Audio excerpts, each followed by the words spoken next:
Welcome back to the AI Breakdown. Today we are looking at the latest research around American usage of ChatGPT.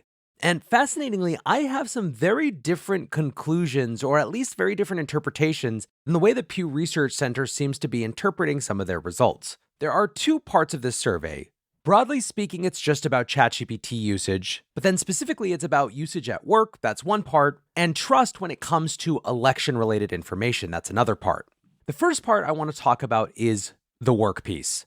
So, first of all, by way of a general update, last July, 18% of American adults said that they had used ChatGPT. In February, that was up to 23% of US adults. However, those numbers are significantly changed when you look generation by generation. When it comes to adults under 30 years old, so between 18 and 29, 43% of them have now used ChatGPT. That's up 10 percentage points since last summer's 33%, or one-third. The percentage of adults 30 to 49 that have used ChatGPT has gone from 21 to 27%. Between 50 and 64, the number goes from 13 to 17%. And for the 65 plus crowd, it moved slightly from 4% last July to 6% in February. Perhaps unsurprisingly, the more educated people are, the more likely to have used ChatGPT they are. Only 12% of those with a high school diploma or less have tried ChatGPT. 23% of those who have some college experience have tried it. 29% of those with a bachelor's degree have tried it. And 37% of those who have a postgraduate or other advanced degree have tried it, which is up 8 points since last July as well. Now, what's most notable to me are the statistics around work. Pew Research asked 3 different reasons that someone might have tried ChatGPT: for entertainment, to learn something new, or for tasks at work. The percentage of Americans who say they've used ChatGPT for entertainment was 11% last March, 15% last July, and 17% in February. So an increase, but a small one. To learn something new was similar. The percentage of American adults who had used ChatGPT to learn something new was at 8% last March, 14% in July, and again just up a little bit to 17% in February. However, when it comes to Americans who have used ChatGPT for work, the number has risen by double digits. Back last March, only 8% of Americans had used ChatGPT for work. In February's survey, that was up 20%. The numbers are even more stark when, again, you break it generationally. For those ages 18 to 29, the percentage of those who said they had used ChatGPT for work jumped from 12% last March to 31% this February, nearly a tripling. For the group that's 30 to 49, it was up from 8% last March to 21%. And even the 50-plus demographic saw a significant increase from just 4% last March to 10% last February. Now, this clearly indicates that work is the breakout use case for American adults when it comes to ChatGPT, which, if you've ever used ChatGPT for anything at work, probably won't be that surprising. Now, the numbers also do look a little bit different generationally when it comes to learning something new and for entertainment. For example, if you break down the to learn something new numbers by generation, that 18 to 29 set jumps from 16% who had used ChatGPT to learn something new last March to almost double at 31% this February.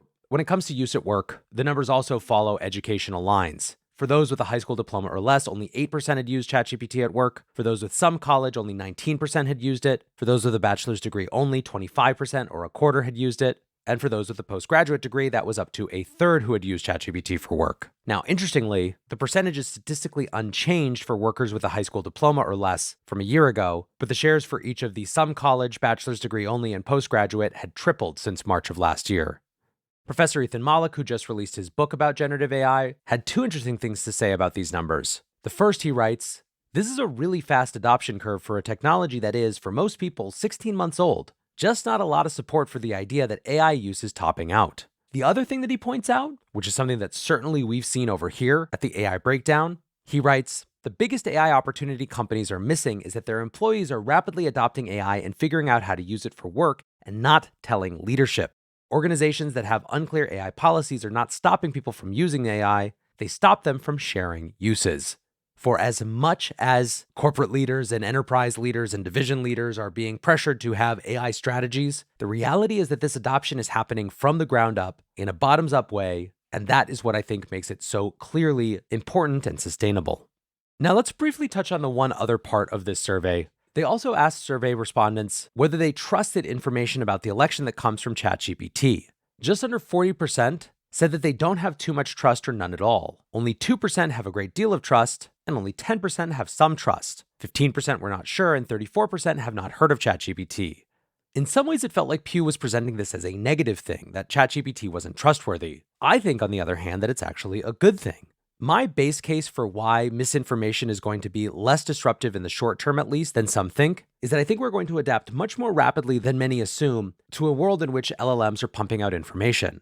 I think our trust hackles are going to be raised and we're going to be more mistrustful overall, which might bring its very own consequences, but I don't think being tricked by AI is necessarily going to be the thing that ends up being the biggest challenge. The fact that the vast majority of people don't trust what's coming out of ChatGPT when it comes to the election suggests that those walls are up right now. And while, of course, ChatGPT wants to build trust as a reputable source of information, I think net for society, it's better that people go in more skeptical than blindly trusting when it comes to these technologies.